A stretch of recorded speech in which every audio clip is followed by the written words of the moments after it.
Yo estaba cerca de María Ana tanto como ella me lo permitía.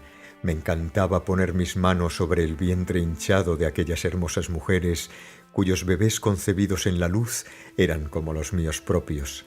Les enseñé cómo entrar en comunión con las almas que estaban creciendo en su vientre. Cada alma traía frecuencias de luz muy altas, directamente del trono de Dios. Ayudamos a cada alma que iba a encarnar a mantener en perfecta alineación sus patrones complejos de energía multifacética. Junto con Metatrón y los arcángeles Serafín y Querubín, tejimos y codificamos las rejillas de ADN con enorme cantidad de información. Preparamos las frecuencias dentro y alrededor de las madres, los esposos y la comunidad, de modo que aquellas preciosas almas pudieran entrar en este plano tan armoniosamente y sin dolor como fuera posible. En enero, el esposo de Judith, Justiniano, que acababa de regresar de Roma, nos trajo noticias inquietantes. Nos dijo que César Augusto había decretado realizar un censo de la población del imperio durante las 3 semanas después del equinoccio de primavera. Requería que todas las familias fueran a la ciudad de origen de sus ancestros para ser registradas por los recaudadores de impuestos y jurar lealtad a Roma. La comunidad del Carmelo se reunió para discutir sobre aquel reto que el César nos imponía. Muchos de nosotros estábamos furiosos por tener que dividir nuestra lealtad entre Dios y el César. En medio de aquella polémica, nuestra atención se dirigió de pronto al fuerte golpeteo que José ben Jacobo hacía con su bastón sobre el suelo de piedra. En silencio nos volvimos hacia José, que acababa de abrir el pergamino que contenía las palabras de Miqueas el profeta. Y entonces leyó: «Pero tú, Belén Efratá, aunque eres pequeña entre los miles de Judá, de ti saldrá aquel que ha de gobernar Israel, aquel cuya venida ha sido predicha desde el principio, desde los días de la eternidad. A partir de ahora el Señor los abandonará hasta el momento en que ella, que está de parto, haya dado a luz. Luego el resto de sus hermanos volverá junto a los hijos de Israel, y él se alzará y cuidará de su congregación con la fuerza del Señor, con la majestad del nombre del Señor, su Dios. Y el pueblo se restablecerá, pues su dominio se extenderá hasta los confines de la tierra, y él mismo será la paz». Así leyó las palabras del profeta Miqueas, y todos empezamos a entender que el Creador estaba orquestando un propósito divino, usando a César como instrumento para cumplir la profecía. José sugirió que en lugar de desperdiciar nuestra energía discutiendo, todos los que pertenecían a la casa de David y cuyas familias procedían de Belén, se reunieran y agruparan sus recursos para que el necesario viaje pudiera hacerse de la manera más cómoda y segura posible. Teníamos que tener en cuenta además que había mujeres cuyos embarazos estaban llegando a su fin, como María Ana y Rebeca. Era penoso imaginar el largo camino que tenían que hacer con su vientre tan grande. Durante las semanas siguientes, José organizó los recursos de nuestra comunidad para conseguir vagones, suministros y hombres fuertes que asegurarían que el viaje transcurriera sin problemas. El frío del invierno había pasado y la primavera estaba en el aire. La Pascua llegaría pronto. La cosecha temprana de los cereales de invierno y la temporada de parto y esquila de las ovejas requería nuestra atención antes de poder iniciar el viaje. Además, teníamos que entregar una parte de nuestra cosecha a los recaudadores locales de impuestos. A fin de que nuestra comunidad se quedara siempre con un pequeño grupo de hombres clave, nos dividimos según las tribus de origen y nuestros destinos y espaciamos los tiempos de partida. Con suficientes miembros de la comunidad viajando en grupos, no tendríamos que preocuparnos por las bandas armadas de ladrones que robaban a los incautos en los caminos. En lugar de sentir lástima por nosotros mismos, elegimos sacar el mejor provecho de aquella circunstancia desfavorable. Preparamos un carro lleno de mantas y tirado por 2 bueyes robustos para María Ana y Rebeca. Una semana antes de nuestra partida tuvimos una maravillosa sorpresa cuando Rebeca dio a luz a una hermosa niña llamada Mariam. Los niños más pequeños y los ancianos viajaron en carros. Yo monté en una mula. Las otras mujeres montaron en burros, camellos o caminaron. La mayoría de los hombres y los niños iban a pie. Nos llevamos nuestros instrumentos musicales, alimentos, tiendas y forraje para los animales. Cantábamos mientras caminábamos, contábamos historias alrededor de las fogatas y nos turnábamos con las tareas necesarias en nuestra travesía que nos llevaba por las carreteras romanas pavimentadas con adoquines. Al pasar por las afueras de Jerusalén, el camino se hizo más ancho, pavimentado con piedras cortadas y colocadas por las guarniciones y esclavos romanos. Los acueductos y pozos profundos que encontrábamos en el camino suministraban abundante agua. Nos sentimos protegidos y bien cuidados hasta que llegamos a las estrechas calles de Belén, atestadas de una multitud tumultuosa de personas, animales y medios de transporte. Los soldados romanos estaban por todas partes. Sus espadas y lanzas se erigían hacia el cielo y sus látigos golpeaban las espaldas de los esclavos y transeúntes ingenuos que no conocían el protocolo adecuado. No había visto tanto ajetreo desde que dejé Alejandría. Más allá de Belén, cerca de Etam, donde había vivido hacía mucho tiempo, había un valle regado por un pequeño manantial. Aquella tierra pertenecía a un pariente lejano, el padre de la esposa de mi hijo Lucas, Abigail. Allí nos refugiamos, lejos del ruido del pueblo atestado. Establecimos nuestro campamento cerca del pozo que daba de beber a sus ovejas y ganado. Era bonito estar rodeados de nuestros amigos y familia cercana. Esperábamos a otros miembros de la familia que vendrían de Galilea, Judea y Samaria. Para levantar el ánimo, aprovechamos esta oportunidad para crear una maravillosa reunión familiar. La hermana de José ben Jacobo, Isabel, quien también era prima paterna de María Ana, había dado a luz a su hijo concebido en la luz 6 meses antes. Hacía 20 años que Isabel no concebía. Su vientre había estado estéril los últimos 8 años desde el cese de su sangrado mensual. Así que teníamos muchas ganas de dar la bienvenida a aquel milagro de niño. Según la indicación que su esposo Zacarías había recibido del arcángel Gabriel, su hijo se llamó Juan. Tenían también una hija mayor llamada Azira, que se había casado hacía poco y que esperaba su primer hijo. Zacarías ofreció quedarse en el templo de Jerusalén, donde realizaba sus deberes sacerdotales, para que María Ana y yo pudiéramos quedarnos con Isabel en su pequeña residencia a las afueras de Belén. Rebeca permaneció en el campamento con Simeón y su bebé mientras transcurría su tiempo de purificación, el tiempo de sangrado después del parto, según era llamado por el patriarcado. José iba y venía del campamento todos los días. Cuando llegó el primer día de empadronamiento para la gente de Galilea, fuimos ante los censistas y recaudadores de impuestos de Belén. Fue una experiencia terrible, por más que traté de mirarlo con filosofía. Cuando por fin terminamos, al atardecer, comenzaron las contracciones de parto de María Ana. José la sentó en el burro fiel de Isabel y nos apresuramos a llevarla a una pequeña habitación de la casa de Isabel, situada encima de un establo que daba a corrales cercados y cuevas en la ladera que se utilizaban para guardar animales y como almacén. A esta habitación se accedía a través de un pasillo que daba a un patio interior, compartido por 3 viviendas conectadas que pertenecían al hermano de Zacarías, Cenós.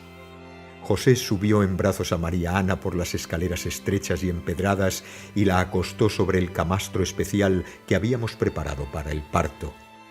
José ya había enviado un mensajero para traer a Lucas, quien actuaría como médico de cabecera en caso de que hubiera alguna complicación. Subiendo por las escaleras, detrás de José y María Ana iba Isabel, que llevaba a Juan sobre su cadera y un montón de sábanas de algodón egipcio en el otro brazo. Yo llevaba vasijas de agua. El pequeño cuerpo de María Ana temblaba y jadeaba. Sus contracciones se aceleraron y se hicieron cada vez más intensas al acercarse la medianoche. Le recordábamos continuamente que respirara mientras empujaba y que se relajara en los dolores de parto. En los momentos en los que no mascaba una raíz para disminuir el dolor, repetía mantras a su amado hijo para calmarlo a él y a sí misma. Con sus ojos vueltos hacia el Santo de los Santos en el centro de su cerebro, rezó y entró en un estado muy profundo de trance. Yo revisé la posición de Yeshua y vi que bajaba favorablemente por el canal del parto. Las contracciones se intensificaron gradualmente a partir de la medianoche. María Ana llevó el proceso con gran entereza para ser una doncella tan joven de solo 16 años. La animé a que expresara con sonidos los sentimientos que la envolvían. Finalmente, la vagina de María Ana comenzó a dilatarse dejando asomar la cabeza de Yeshua. Había sido muy buena decisión preparar su cuerpo para el proceso de parto durante el mes anterior. Debido a que no había experimentado la penetración de un hombre, la habíamos asistido mediante la aplicación de pomadas y masajes, expandiendo los delicados tejidos a través de los cuales Yeshua estaba pasando ahora. Desde lo más profundo de mi ser surgió una progresión de sonidos.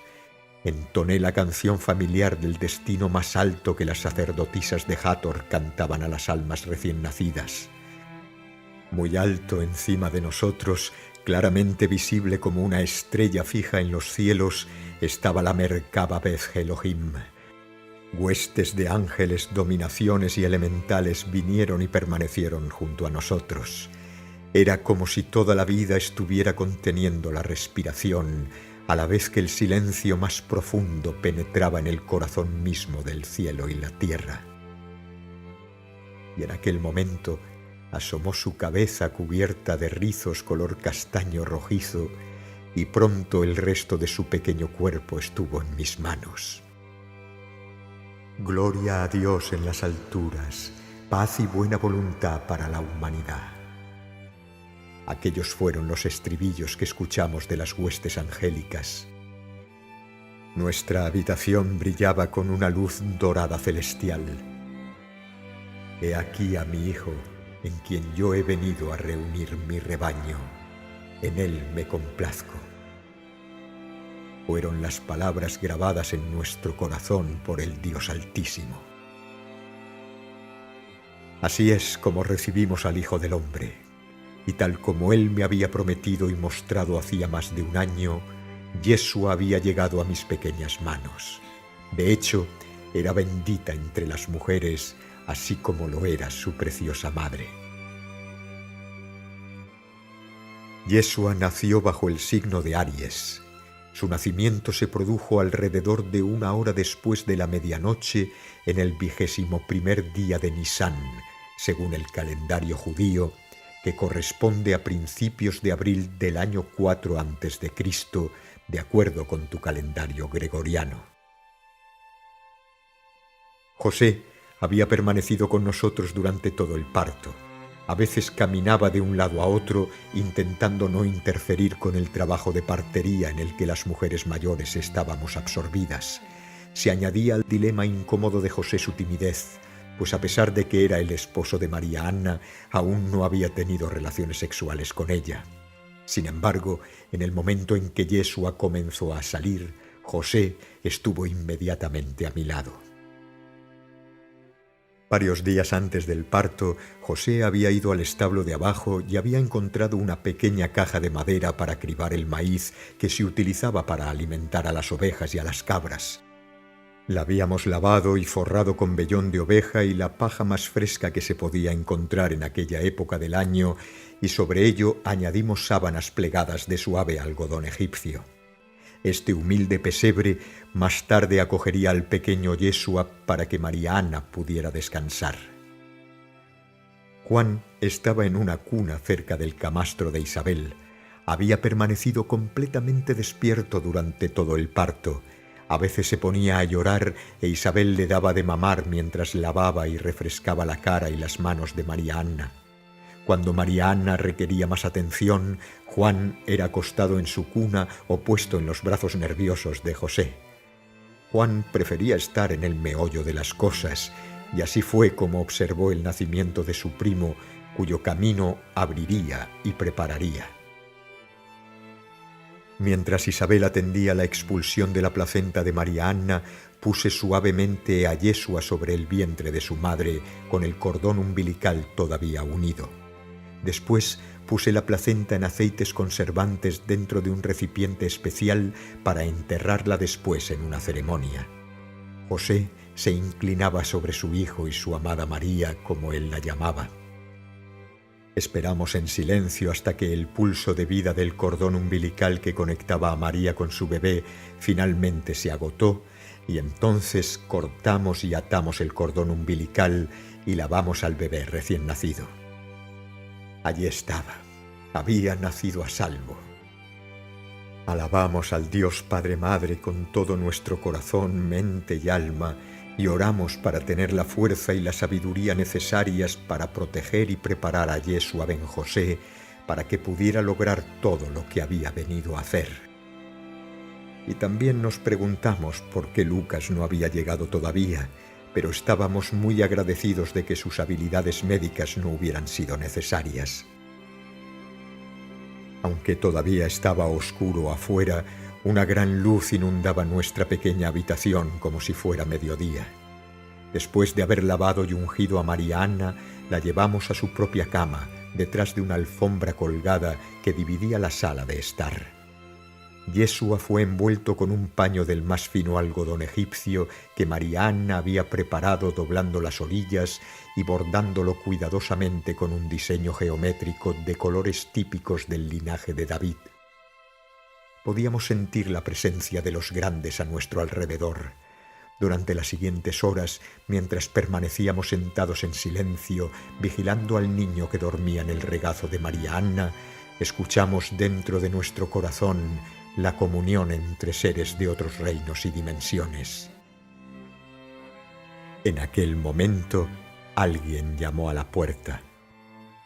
Isabel corrió a abrir y se encontró con su casero y cuñado Zenós, acompañado de Lucas, cuya respiración rápida indicaba que había llegado corriendo. Lucas inmediatamente se acercó a su hermana más joven y al niño Yeshua.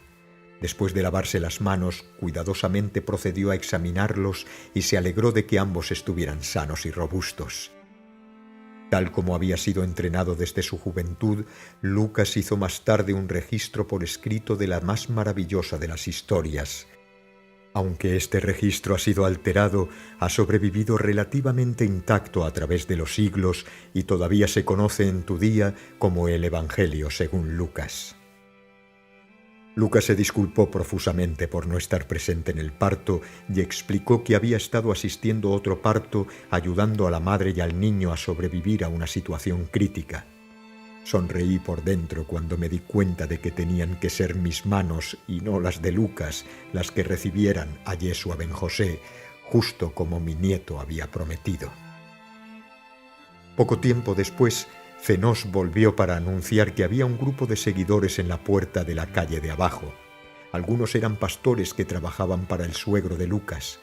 Le dijeron que una multitud de ángeles se les había aparecido mientras estaban cuidando de sus ovejas en la ladera. Otros decían que se habían despertado de un sueño muy lúcido en el que les decían que fueran a la casa de Isabel.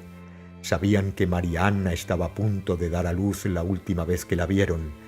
A todos les habían dicho que se levantaran y fueran a ver a un niño recién nacido llamado Emmanuel, príncipe de la paz, que era predilecto de Dios, al igual que lo era el hijo de Zacarías, Juan, que más tarde se llamaría Juan el Bautista. Cuando el sol empezó a salir, todos estos amados peregrinos fueron invitados a entrar en turnos. Subían las escaleras que había detrás de la casa principal de Zenós en parejas o tríos y se sentaban un momento en meditación junto al bebé dormido. De vez en cuando, Yeshua abría sus grandes ojos almendrados de color gris azulado y miraba a los miembros de la familia y amigos que fueron los primeros en darle la bienvenida.